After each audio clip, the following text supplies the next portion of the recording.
Saudi আরবে ওমরা করতে গিয়ে দেশে ফিরতে না পেরে বিপাকে পড়েছেন ৪৫ বাংলাদেশি। এজেন্সির পক্ষ থেকে ভুয়া ফিরতি টিকিট দেয়ায় তারা এখন গ্রেপ্তার আতঙ্কে দিন কাটাচ্ছেন। হোটেল থেকে বের হতেও ভয় পাচ্ছেন।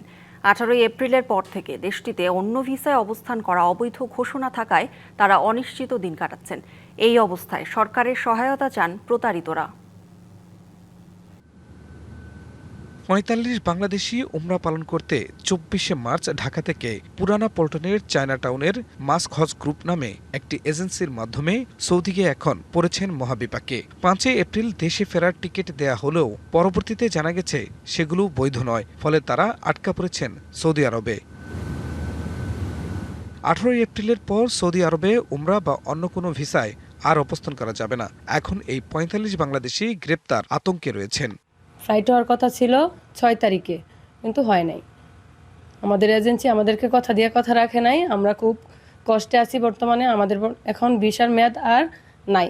আমরা হোটেল থেকে বের হওয়ার মতো কোনো সিচুয়েশন নাই, খুব ভয়ে ভয়ে আছি। তারা অভিযোগ করেছেন প্যাকেজ অনুযায়ী তাদের প্রথমে মক্কায় নেয়ার কথা থাকলেও মদিনায় নেওয়া হয়। পরে মক্কা নিয়ে উমরা পালন করানো হলেও ঘোষণা অনুযায়ী তেমন কোনো সেবা দেয়া হয়নি।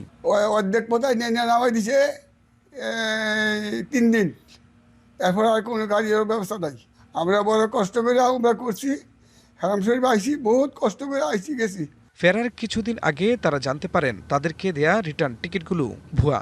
এখন তাদের কাছে অতিরিক্ত অর্থ দাবি করা হচ্ছে দেশে ফেরার জন্য। সেই টাকা পরিশোধ করার পরও তারা দেশে ফেরার টিকিট পাননি। গত এপ্রিলের ৫ তারিখে আমাদের দেশে নিয়ে যাওয়ার কথা, কিন্তু মাস্ক হজ গ্রুপ আমাদেরকে যে রিটার্ন টিকিট কাটছে এটা মিথ্যা। প্রতিদিনই সে বলে আজকে না কালকে, সকালে না বিকালে, এরকম করতে করতে আজকে ডেট এক্সপায়ার হয়েছে। ২৪ তারিখে ফ্লাইট ছিল, উনি নিতেছে না। আমরা অনেক খুব কষ্টে আছি। আমরা কিনা খাইতে খাইতেছি, আমরা অনেক কষ্ট আছি। আমরা দেশে যেতে চাই। এরই মধ্যে ভিসার মেয়াদ শেষ হওয়ায় তারা গ্রেপ্তার আতঙ্কে আছেন। ১৭ জনকে ২২ এপ্রিলের টিকিট দেয়া হলেও তারা জানেন না কিভাবে কি করবেন। গত ১৮ এপ্রিল আমাদের ভিসার মেয়াদ শেষ হয়ে যায়। তো আমাকে এবং আমার নানুকে উনি ২২ তারিখে টিকিট দিয়েছে, বাট আমার ভিসা নাই। আমি কিভাবে ইমিগ্রেশন ক্রস করব, কিভাবে যাব, আমি নিজেও জানি না। মাস্ক হজ গ্রুপের মালিক খলিলুর রহমানের সঙ্গে যোগাযোগ করেও তার কোনো সহায়তা না পাওয়ায় সরকারের হস্তক্ষেপ চাইছেন প্রতারিত এই বাংলাদেশিরা। TBC news desk.